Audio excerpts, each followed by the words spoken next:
Les familles monoparentales, longtemps, ont été aussi invisibilisées dans le débat public. La précarité, en effet, c'est un vrai sujet pour les familles monoparentales, étant donné qu'aujourd'hui, 40% des familles monoparentales, des foyers monoparentaux, vivent sous le seuil de pauvreté. C'est 75% de la population française qui est éligible au logement social.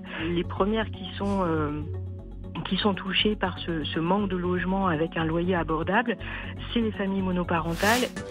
25% des familles en France, c'est 1 sur 4, sont monoparentales. Et ces parents solos, comme on les appelle parfois, sont pour plus de 80% d'entre eux des mères, des femmes qui voient leurs conditions de vie se détériorer entre la gestion des enfants, du travail, des loisirs ou des transports. Une réalité prise en compte par les pouvoirs publics depuis de nombreuses années à travers des dispositifs d'aide et de soutien, mais qui ne semble pas suffire. Année après année, les statistiques nous rappellent que la lutte contre la pauvreté des familles monoparentales est loin d'être gagnée. Alors à 1 an des élections municipales, nous avons souhaité explorer dans Question du soir ce que pouvaient les villes pour ces familles, pour ces femmes seules et souvent isolées. Faut-il une politique de la ville des parents solos? L'échelle de la ville est-elle la mieux adaptée pour accompagner ces familles? Et comment les familles monoparentales transforment elles-mêmes les villes? Voici quelques-unes des questions que nous poserons ce soir à nos 4 invités. Et avec nous pour en parler, Monia Lisa Douadi, bonsoir. Bonsoir. Vous êtes fondatrice et présidente de l'Association des familles monoparentales, également administrative de la Fédération syndicale des familles. Merci d'être avec nous. À vos côtés se trouve Daniel Cornalba. Bonsoir. Bonsoir. Vous êtes maire sans étiquette, je le précise, de l'Étang-la-Ville dans les Yvelines, coprésident du groupe de travail sur la petite enfance à l'AMF, l'Association des maires de France. Merci également d'être venu à Radio France. Enfin, à distance, 2 invités. Corinne Luxembourg, bonsoir. Bonsoir Corinne Luxembourg, vous êtes professeure de géographie et aménagement à l'université Sorbonne Paris-Nord. Vous avez publié Les sens de la ville pour un urbanisme de la vie quotidienne. C'était un livre collectif paru en 2020 aux éditions Le Temps des Cerises. Et enfin Hélène Périvier, bonsoir. Vous êtes économiste, directrice de recherche à l'Observatoire français des conjonctures économiques, l'OFCE. Vous êtes en charge de l'évaluation des politiques sociales et familiales. Vous présidez également le Conseil de la famille au sein du Haut Conseil de la famille à l'enfance et à l'âge. Et vous aviez publié également en 2020 L'économie féministe, c'était aux presses de Sciences Po. Merci à vous 4 d'avoir accepté notre invitation sur France Culture. Nous sommes ensemble et en direct jusqu'à 19h. Moi, c'est Aude, donc 44 ans. Maman d'une petite fille, Romy, qui a 21 mois. Il n'y a pas de papa. Il ne l'a pas reconnue. Donc, je m'en occupe tout le temps, toute seule. J'ai fait un espèce de burn-out, trop en fait, à tout gérer, 35 heures, la crèche qui avait limité les horaires, j'avais une baby-sitter en plus, c'était la course. J'avais perdu vachement de kilos, ma médecin m'a dit, bon là je t'arrête. Une avalanche de factures où en fait vous en êtes au point où la banque vous dit « Stop, on arrête tout !» J'associe vraiment les 2 termes, famille monoparentale avec charge, ça va de pair pour moi. Il y a 10 ans, les familles monoparentales n'avaient pas forcément besoin du secours populaire, sauf pour les vacances et tout ça, mais pour l'alimentaire, pas forcément besoin, puisque ce que leur donnait la CAF et puis autres leur suffisait pour vivre. Avant, avec 50 euros, je pouvais acheter de la viande pour 1 mois. Là, 50 euros, ça ne me fait même pas une semaine. En fait, j'ai essayé de travailler au début donc en intérim. Donc, à cette époque, j'avais qu'un enfant. Mais quand tu vois que tout ton salaire va chez la nounou, c'est un peu compliqué. Aujourd'hui, plus d'un tiers des personnes qui touchent le RSA sont des femmes seules avec enfants.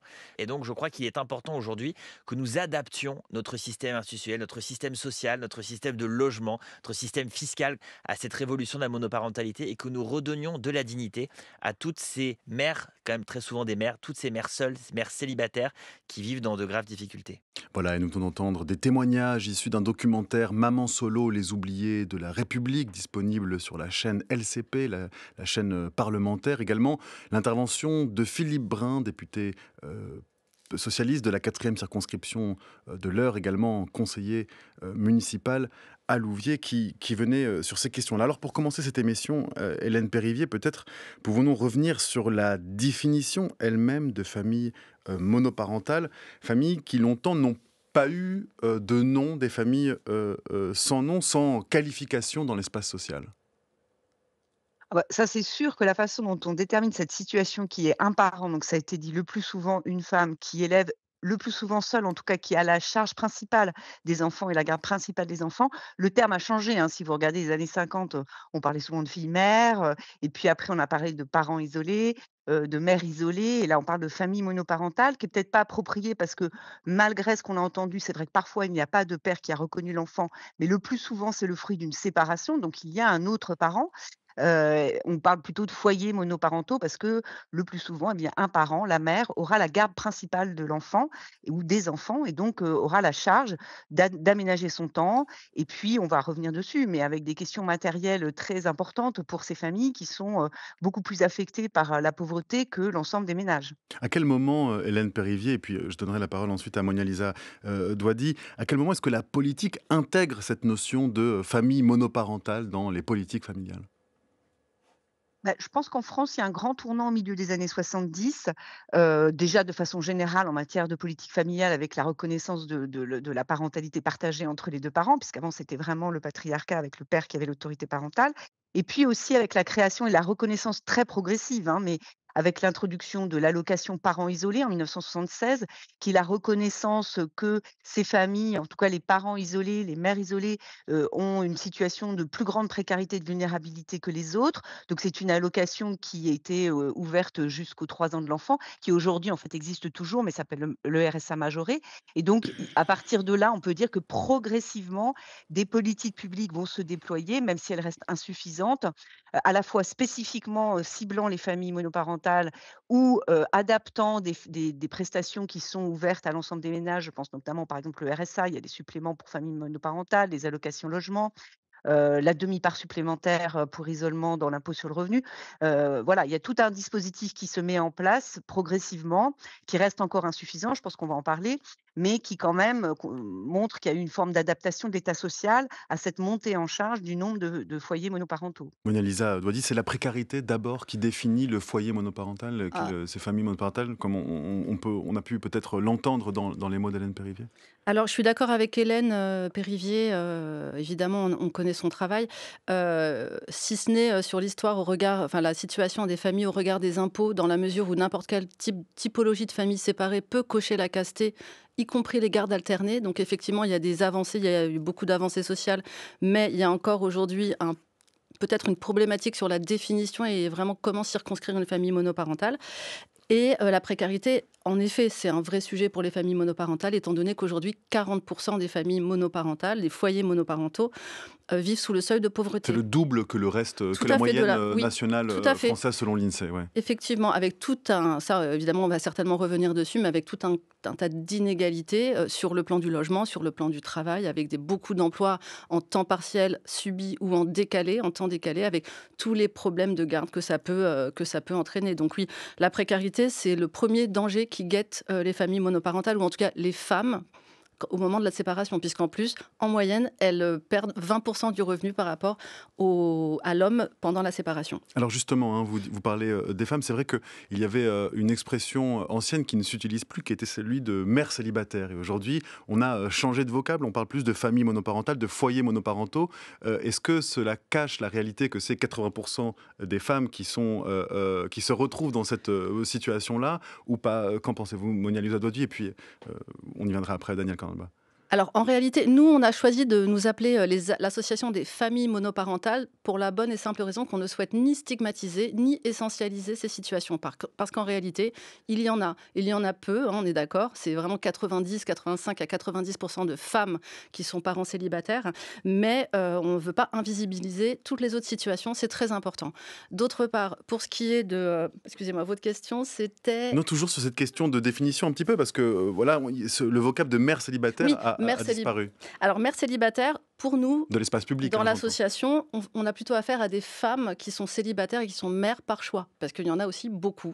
Il y a Bien un livre évidemment. qui est sorti cette année qui s'appelle Mère solo, dans lequel une journaliste raconte aussi son combat. Et il y a aussi des associations Un livre de de mères, libération. voilà, de mères solo, exactement.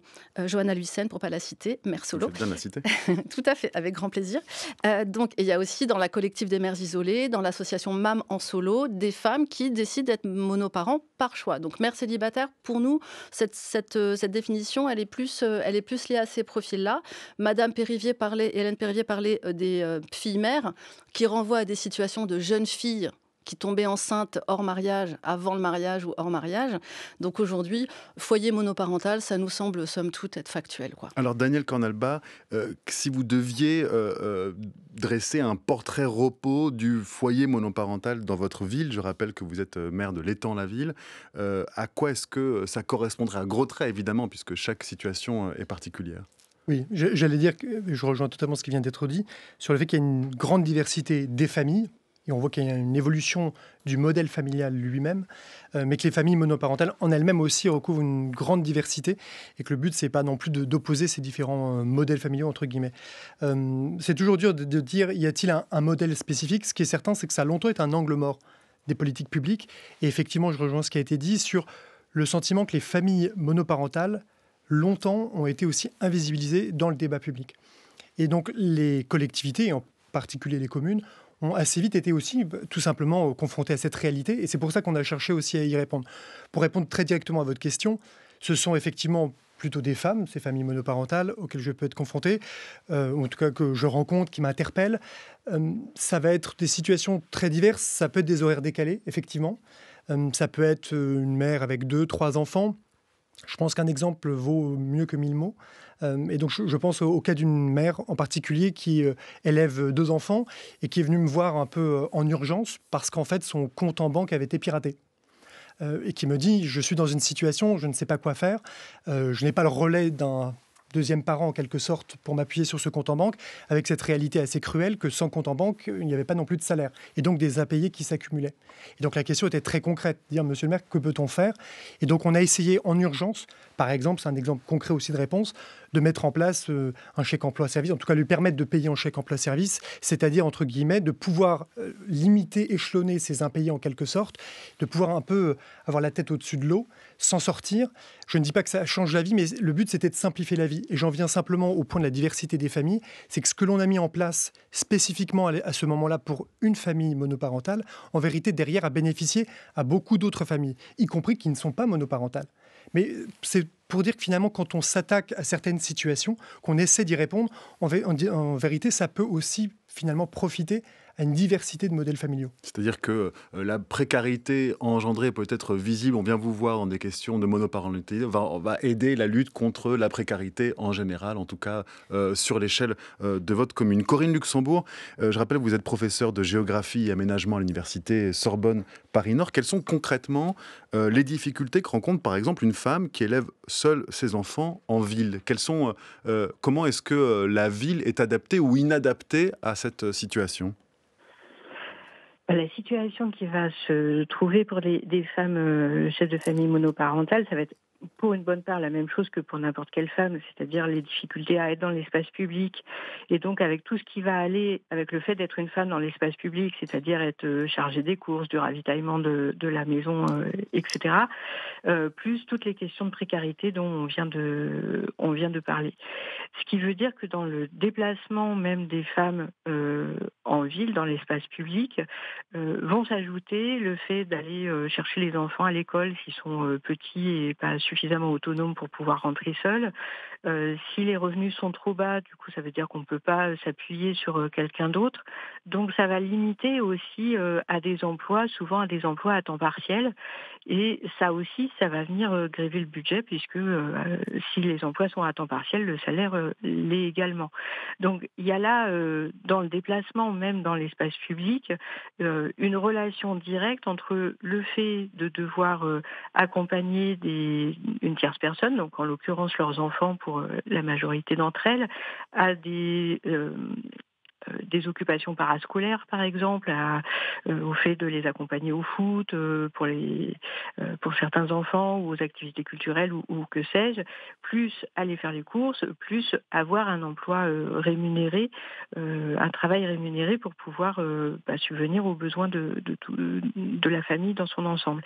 Ce qui veut dire, pour revenir sur les questions de logement dont on disait tout à l'heure à quel point c'est compliqué, qu'à partir du moment où on a un seul salaire, que les logements logements, en tout cas que les loyers sont comme ceux que l'on connaît aujourd'hui en région parisienne, mais ailleurs également. Dès qu'on est dans des villes un peu importantes, les loyers sont compliqués. En tout cas, c'est compliqué à accéder à un logement parce qu'il faut 3 fois au moins le coût du loyer. Et puis après, il faut pouvoir l'acquitter comme il faut. Et on voit aussi que la diminution du nombre de logements sociaux, ou en tout cas la difficulté que l'on a globalement sur la totalité du pays à construire des logements sociaux en quantité suffisante pour l'ensemble de la population, c'est 75% de la population française qui est éligible au logement social, on voit que les premières qui sont touchées par ce manque de logement avec un loyer abordable, c'est les familles monoparentales et aussi les femmes âgées qui ont des retraites et qui sont souvent amputées de 33 à 40% par rapport aux retraites des hommes. Donc on voit bien que là, on a une inégalité de genre qui se joue, y compris dans les circulations, dans les mobilités de l'espace public, pour aller faire les courses, etc., mais aussi pour pouvoir se loger. Et comme aussi, souvent, c'est très compliqué d'avoir accès à une voiture, déjà au permis de conduire, mais aussi à la voiture, on se rend compte que les femmes, et en particulier dans les familles monoparentales, il y a une dépendance au fait d'avoir quelqu'un d'autre qui soit propriétaire d'une voiture ou dépendant des transports en commun qui parfois sont un peu plus longs pour accompagner et faire les courses. Et puis ça engendre aussi tout un tas de problèmes logistiques. Donc il y a tous ces éléments-là qui font qu'au quotidien, c'est compliqué. Hélène Périvier, vous souhaitez réagir, mais également ensuite Daniel Cornalba et Mona-Lisa Douady. Tout le monde lève la main autour de cette table. Hélène Périvier d'abord, s'il vous plaît. Oui, je voulais juste rebondir sur la diversité des situations parce que les politiques publiques, je pense notamment à une prestation qui cible particulièrement les foyers monoparentaux, qui est l'allocation de soutien familial. Elles essayent de prendre en compte cette diversité. Il y a l'allocation, l'ASF, qui est dite recouvrable quand le parent débiteur, donc celui qui n'a pas la garde des enfants, ne paie pas la pension. Il y a l'allocation de soutien familial non recouvrable lorsqu'il n'y a pas de second parent, parce que le père ne l'a pas reconnu ou parce qu'il y a abandon. Ou parce que le parent débiteur n'est pas solvable.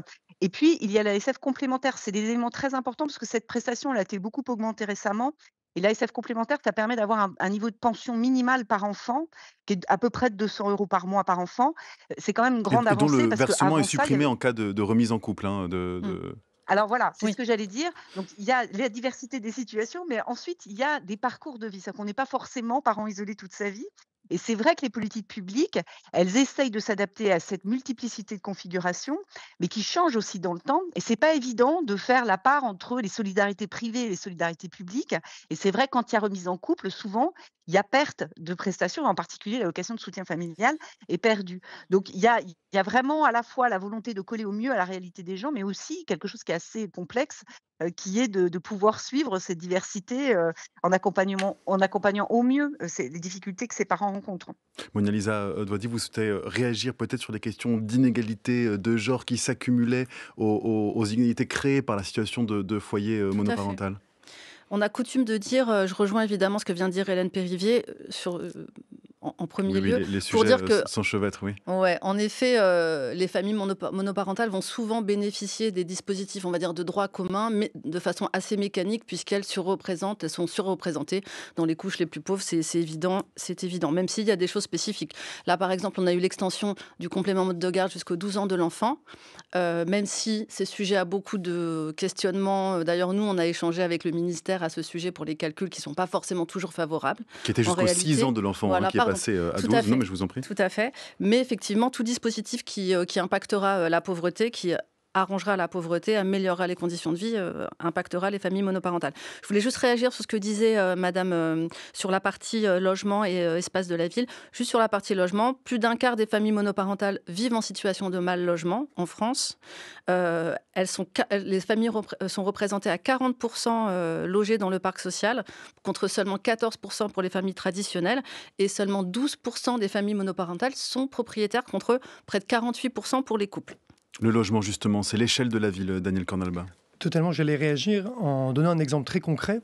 C'est peut-être un pas de côté, mais c'est la question des données dont on dispose. C'est-à-dire que quand on est décideur, pour pouvoir prendre une décision réfléchie, la question c'est quelles sont les données, quelle est la cartographie dont je dispose Alors. de la situation des familles dans ma ville. En l'occurrence, là, on a l'impression, en écoutant Monia Lisa Douadi, Corinne Luxembourg, Hélène Périvier, que les données ne manquent pas. Alors oui et non, parce que effectivement, on a énormément de données. Après, il y a des disparités entre territoires. Vous êtes à Montpellier, vous aurez à peu près 40% ouais. de familles monoparentales. Dans d'autres territoires, ce sera moins. Voilà, ce sont évidemment des moyennes. Donc, il peut y avoir des différences. 40%, c'est presque une famille sur deux. Mais ce sur quoi je voulais insister, c'est les données INSEE, les données CAF, donc des caisses d'allocation familiale, dont vous disposez quand vous êtes mère. Il y a généralement toujours un décalage de 3 à 5 ans. Et ce n'est pas pour porter l'anathème sur l'INSEE ou sur la CAF. Ils font un travail extrêmement important. Mais le temps de recouper les informations, etc., il y a un décalage important. Pourquoi je donne cet exemple ? Quand j'ai été élu maire en 2020, avec les élus en charge des affaires sociales notamment, on a été assez frappés de constater une résidence était sur le point d'être livrée, qui correspondait à peu près à 10% de la population, dont une part importante, y compris de logement social. Il se trouve que la décision de construire a été prise en 2015 sur la base de données de composition familiale qui relevaient quasiment de 2010. Donc vous imaginez bien qu'au moment où vous attribuez les logements en 2020, il y a quasiment 10 ans qui se sont passés, en tout cas 5 ans par rapport à la décision de construire. Pourquoi ? Ça peut paraître un détail, on peut se dire, mais pourquoi on s'enferme dans des chiffres ? Parce que très concrètement, derrière, les typologies de logements qui avaient été construits étaient pour l'essentiel des T4 et des T5, plutôt des logements assez importants, prévus pour des familles, si ce n'est nombreuses, mais en tout cas des appartements plutôt importants, là où les demandeurs actualisés qui nous demandaient finalement un logement social, demandaient eux plutôt des T1, des T2, voire des T3, parce que vous aviez dedans beaucoup de familles monoparentales. Je le dis simplement parce qu'en fait, la sociologie évolue. Et donc, c'est un des plaidoyers que l'on a à l'Association des maires de France. C'est aussi finalement la question de l'instantanéité, ou en tout cas de l'actualisation rapide des données pour pouvoir adapter nos politiques aux réalités du terrain. Monia Lisa Douadi. Juste pour rebondir sur le logement social, on est bien d'accord qu'aujourd'hui, le critère de monoparentalité n'entre pas dans les critères d'attribution. Je parle du CERFA national. Et que chaque municipalité a l'opportunité d'y adjoindre 4 ou 5 critères, comme la ville de Paris le fait, par exemple. Je confirme. Donc, non, parce que vous me parlez de T2 pour les familles monoparentales, ça, c'est un problème sur lequel on travaille énormément, c'est-à-dire que les propositions de logement ne tiennent pas compte de la composition familiale. France Culture, question du soir. Matteo Caranta. On s'est rendu compte que nous avions 30% de familles monoparentales à Ris-Orangis. Les 21 mesures concernent tous les champs de la vie, mais notamment la question du droit au logement, la question du droit à la santé, le parcours aussi d'insertion professionnelle, mais aussi le droit au répit, parce que souvent les familles monoparentales, les parents solos sont épuisés. Nous avons un lieu dédié aux enfants qu'on appelle le 10, et ce lieu sera aussi le lieu du répit pour les familles monoparentales, c'est-à-dire que l'enfant pourra avoir une activité à forte plus-value pédagogique, en même temps que le parent pourra lui aussi se livrer aux activités qu'il souhaite. Nous venons d'entendre la voix du maire de Ris-Orangis qui a reconnu pour avoir mis en place toute une série de mesures pour les familles monoparentales, avec la principale d'entre elles, qu'on n'a pas entendue dans l'extrait, qui est la création d'un statut spécial pour les familles monoparentales. D'abord, Hélène Périvier, qu'est-ce que c'est que ce statut spécial ? Est-ce que cela fait partie des recommandations, par exemple, que vous faites à l'HCFEA ? Alors, ce n'est pas une recommandation qu'on a faite, mais c'est vrai que c'est une initiative qui est assez intéressante dans la mesure où ça permet d'avoir une forme de systématicité dans l'attribution de certains droits ou par exemple, la tarification sociale de la cantine. Vos revenus peuvent évoluer, mais le fait d'avoir ce statut, ça peut garantir une forme de stabilité, de visibilité des différentes charges qu'ont ces familles-là. Et puis, je pense qu'un autre côté qui peut être assez intéressant, c'est de lutter contre le non-recours. On a un gros problème en France en général, mais c'est vrai aussi des familles monoparentales, c'est le non-recours aux prestations sociales. J'ai parlé de l'ASF complémentaire, par exemple. On sait qu'il y a un non-recours très important, ce qui veut dire un niveau de vie très amoindri des familles monoparentales et donc des enfants, du niveau de vie des enfants derrière. Et donc ça, c'est un élément assez intéressant de pouvoir essayer de systématiser l'accès aux services et l'accès aux prestations sociales afin de garantir un niveau de vie minimal. et Donc, pouvoir c'est-à-dire que soutenir c'est vraiment dans la inversé, durée hein, ces familles. c'est ça que vous dites, c'est aller vers les familles en leur proposant, leur expliquant leurs droits, en leur expliquant les possibilités, ce à quoi elles peuvent avoir, accéder. C'est ça que vous voulez dire, Hélène Bah, Périvier? il me semble que dans les initiatives du maire qu'on a entendu, il y avait l'idée aussi d'avoir des personnes qui permettent d'accompagner les parents isolés dans pour essayer de faire la demande de l'ensemble des droits auxquels elles ont droit, c'est plus souvent des femmes.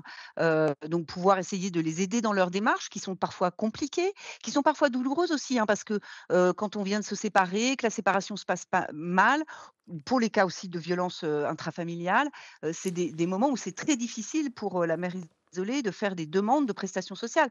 Et je voudrais juste rajouter quelque chose au moment des séparations. Le plus souvent, le juge va statuer sur un niveau de pension alimentaire qui va tenir compte du niveau de vie du parent non gardien, on va dire le père, hein, le plus souvent. Et puis ensuite, ce sera à la mère créancière, celle qui a la garde, de faire les demandes de prestations sociales pour compléter son revenu. Mais ces demandes, elles ne sont pas automatiques. C'est quelque chose qui est difficile, qui peut être douloureux pour ces personnes. Et donc, les accompagner, les aider. Et puis, je pense que l'autre point qui est assez intéressant dans cette démarche, c'est aussi le côté de la visibilité sur ce à quoi on a droit. Je pensais notamment à la tarification sociale de certains services pour les enfants.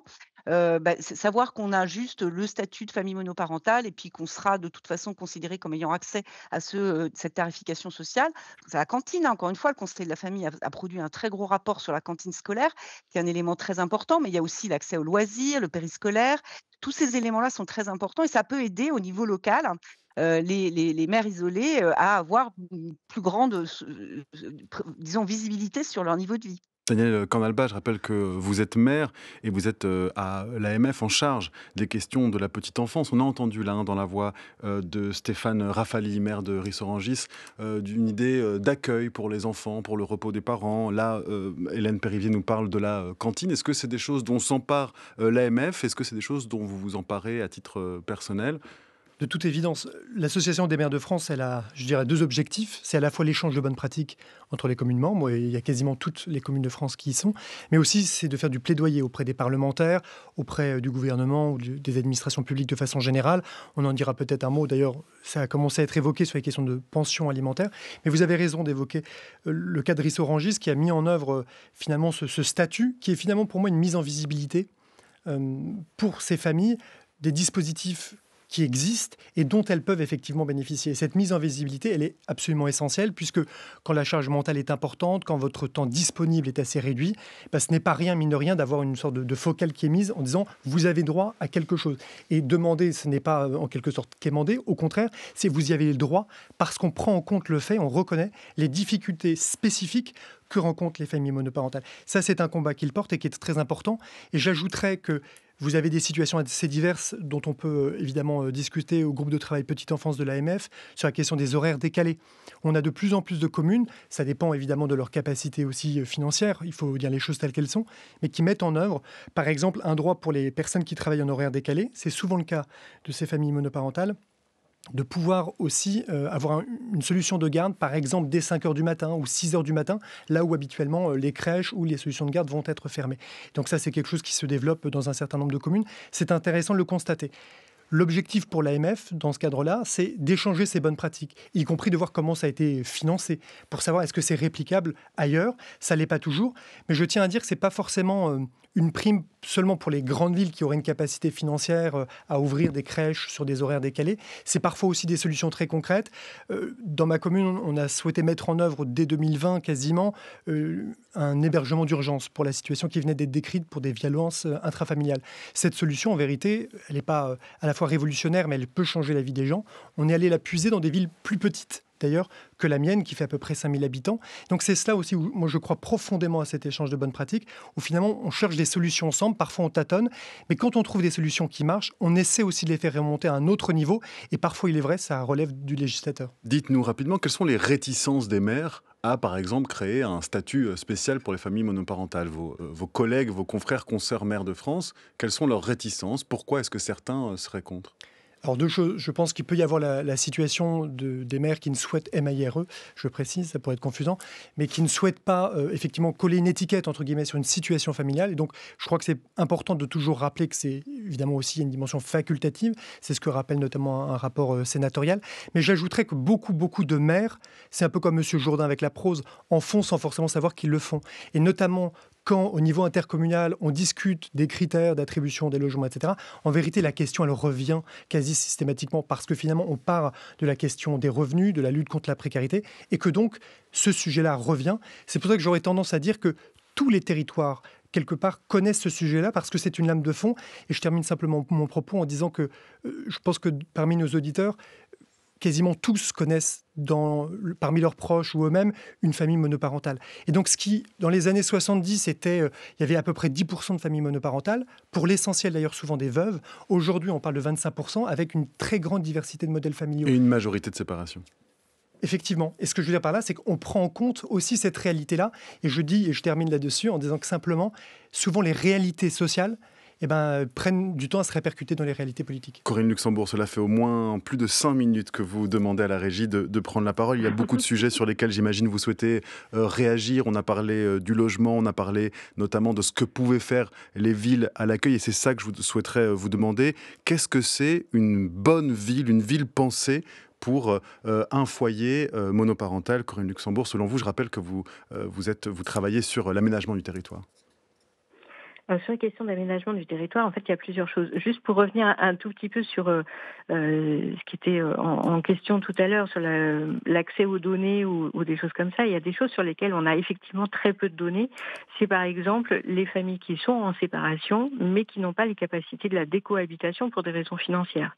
Et que ce soit des situations qui soient conflictuelles et dangereuses, comme les violences intrafamiliales, ou des séparations qui se passent le mieux possible, c'est-à-dire sans violence, mais voilà, donc avec séparation, où finalement les revenus des femmes ne leur permettent pas de décohabiter. Et là, on a finalement assez peu de données, mais ça veut dire quand même que l'on maintient des gens qui, a priori, ont plus très envie de se voir dans une situation de proximité et d'intimité qui est pas toujours très confortable. Ça, c'est une première chose. La deuxième chose, c'est effectivement ce qu'on peut faire pour ces familles monoparentales. Il y a effectivement la question de la place de l'enfant qui me semble absolument fondamentale. Effectivement, pour reprendre son souffle et aller mieux, mais aussi parce qu'on est dans une société qui de plus en plus fait porter des charges morales, mentales sur ces femmes à qui on dit « Ah, mais ton enfant était trop tard la nuit dehors ». Et effectivement, alors s'il y a des dispositifs comme celui que monsieur le maire vient d'évoquer, c'est très bien, mais sauf que ce n'est pas le cas, évidemment, partout, loin s'en faut. Et que l'on va faire porter une culpabilisation aux femmes de ne pas être en capacité de tenir leurs enfants et qui vont traîner trop tard le soir et à qui on va faire porter cette responsabilité, alors que justement les horaires décalés, qui sont ceux du commerce des supermarchés par exemple, il n'y a pas que les hôpitaux en horaires décalés, il y a beaucoup d'horaires qui sont devenus décalés qui ne l'étaient pas auparavant, juste pour avoir accès à ces services et à une proximité plus grande. Ces choses-là sont rarement prises en compte, et donc une ville qui ferait cette attention à cela serait déjà forcément plus attentive.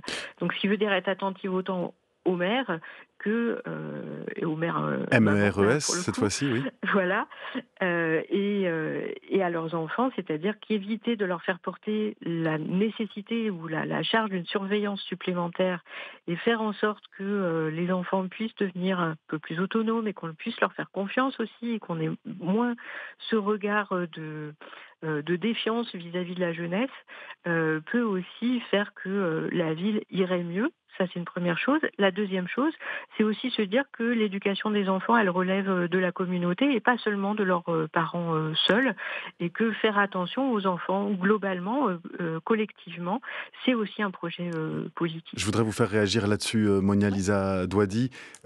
Prendre soin des foyers monoparentaux, penser la ville pour les foyers monoparentaux, c'est aussi penser à la place de l'enfant dans la ville. Clairement, clairement. D'ailleurs, nous, on fait partie de la Convention citoyenne des temps de l'enfant là, qui vient d'être mise en place par le CESE. Et on a rappelé l'importance, et je rejoins complètement les propos qui viennent d'être tenus, sur le fait que tous les acteurs, comme dit le proverbe, il faut un village pour élever un enfant. Et en fait, tous les acteurs de la société doivent être mis à contribution. Pour cette histoire d'horaire décalé, nous, on travaille aussi sur la sensibilisation, voire même l'évangélisation des entreprises pour leur faire comprendre que leurs salariés sont aussi des parents et qu'il y a des moments dans leur vie où c'est plus compliqué de partir après 18 heures parce que précisément, l'école finit à 18 heures. Sur la question du statut parent isolé, statut communal, national ou communal, nous, on est favorable sur les deux, les deux dispositifs nous semblent intéressants. D'une part, c'est intéressant d'avoir une prise de conscience, comme le rappelait Hélène Périvier, d'avoir une prise de conscience nationale avec une espèce de dynamique qui partirait à la fois de l'État, mais qui soit évidemment, je rejoins Eric, qui soit relayé par les collectivités, mais de façon précise, comme vous l'avez signalé. Quand ça arrive dans les communes, à la façon de Ris-Orangis, d'ailleurs, je salue Sémira Lequérec, la maire adjointe de Ris-Orangis, qui est membre d'honneur de l'ASSO, avec qui on a beaucoup travaillé, et évidemment Stéphane Rafali. Mais ça nécessite un travail de cartographie précis du territoire, avec une offre qui soit en adéquation, effectivement. Alors non, mais sur la question de l'échelle, c'est très intéressant. Il y a une loi transpartisane qui devait être présentée à l'Assemblée nationale, transpartisane à l'exception du Rassemblement national, et loi qui a été victime de la dissolution de l'an passé, qui était portée par le député Philippe Brun, qu'on a entendu en début d'émission. Cette loi, ce que nous on a trouvé intéressant à Question du soir, c'est qu'elle a été fabriquée de manière presque horizontale, c'est-à-dire à travers les réseaux sociaux, en proposant des votes, en essayant de comprendre quels étaient les amendements qui étaient proposés autour de cette loi. Où en est-on un an plus tard de cette affaire, Monia Lisa Douadi? Alors, on connaît très bien le sujet, parce que nous, on Vous était avez présents participé, absolument, à la co-construction. En tout cas, on a fait des groupes de travail. On avait 80 parents solo qui ont travaillé sur cette loi, et on a restitué très officiellement à la délégation transpartisane de députés. Qu'est-ce que j'en pense? J'en pense qu'encore une fois, que toutes les... Alors, là où la difficulté qu'on a rencontrée, comme chaque fois, c'est de circonscrire, de définir précisément ce qu'est un foyer, une famille, un parent solo, dans la mesure aujourd'hui où les dispositifs sociaux d'État sont un tout petit peu en retard par rapport aux évolutions des familles, tout simplement. Mais ça nous semble intéressant parce que ça peut démarrer... Enfin, aujourd'hui, on n'a pas de... La proposition de loi n'existe plus. Enfin, elle est plus d'actualité, en tout cas. Elle n'a pas été présentée dans une niche parlementaire. Et aujourd'hui... Sans faire de mauvais esprit, on reparle un peu du sujet parce qu'effectivement, on est à un an des municipales et donc le sujet de la monoparentalité revient un peu par capillarité par les maires et par les candidats aux élections. Mais aujourd'hui, le statut parent isolé ne nous semble pas national, ne nous semble pas être à nouveau sur la table. On n'a plus de nouvelles. Hélène Périvier, on parle d'échelle, on parle également d'exemples de villes. Quelles initiatives ailleurs en Europe y a-t-il? Est-ce qu'il y a des endroits où aller puiser des idées, des endroits qui ont déjà une expertise qui serait en avance sur la France au propos des foyers monoparentaux? Alors, s'agissant des collectivités locales, je pense qu'il y a une très grande diversité. Alors, on l'a dit déjà sur le territoire français et puis à l'international, très clairement. Ensuite, il y a des pays qui sont plus en avance pour prendre en charge, notamment, on en a parlé un peu, mais qui sont très liés à la situation de monoparentalité, même si ce n'est pas du tout le seul élément, mais par exemple les situations de violence, je pense notamment à l'Espagne, qui a des politiques très à l'avant-garde par rapport à la France sur le traitement de ces violences intrafamiliales. Et puis, vous avez des pays plus en avant, les pays nordiques, hein, qui sont traditionnellement plus en avance sur la prise en compte d'abord de l'égalité femmes-hommes. Et on voit bien, hein, ça a été dit, hein, tout ce dont on parle là, c'est quand même très lié aux inégalités entre les femmes et les hommes, l'inégal partage des tâches domestiques et familiales dans les couples. C'est ce qui explique, et ça a été dit, hein, qu'au moment de la rupture, les femmes subissent une perte de niveau de vie beaucoup plus importante que les hommes. Donc, tous ces éléments-là qui sont très structurants, les pays dans lesquels il y a une attention particulière qui est portée à ce partage des tâches parentales, y compris dans les couples, c'est des pays qui déjà anticipent beaucoup mieux les problèmes que peuvent rencontrer les parents quand ils se retrouvent dans une situation de monoparentalité. Daniel Cornalba. Je dirais qu'à l'échelle locale, pourquoi il y a une prise en charge qui existe parfois de longue date sur certains territoires, parce qu'on y est très directement confronté. Et que quand vous êtes directement interpellé par des familles, vous cherchez des solutions concrètes. Néanmoins, j'entends dans les différentes solutions qui sont proposées des choses qui sont extrêmement intéressantes, y compris sur d'autres parties du territoire ou ailleurs en Europe. Il reste néanmoins un enjeu financier assez crucial. Et je donne juste un exemple sur la petite enfance. On a actuellement, les communes deviennent depuis le 1er janvier dernier finalement des autorités organisatrices de la petite enfance, de l'aveu même de l'État. Cette réforme aura donc un coût. L'État a prévu 50% de compensation. Pourquoi je dis ça ? Ce n'est pas pour que les mères se plaignent éternellement, mais ça donne quand même une illustration concrète que, effectivement, ça a un coût derrière de pouvoir suivre les enfants, leur permettre de s'épanouir. Et je rejoins totalement ce qui a été dit sur le fait que l'ambition qui est la nôtre, in fine, c'est quels que soient les modèles familiaux, la diversité des familles, il faut qu'elles puissent s'épanouir dans notre République. Corinne Luxembourg, très rapidement. Oui, juste un dernier mot, parce qu'on parle beaucoup de que faire pour cette ville et quelle ville on aurait besoin et envie. Il y a surtout aussi tous les dispositifs de démocratie participative auxquels souvent les familles monoparentales ne peuvent pas participer.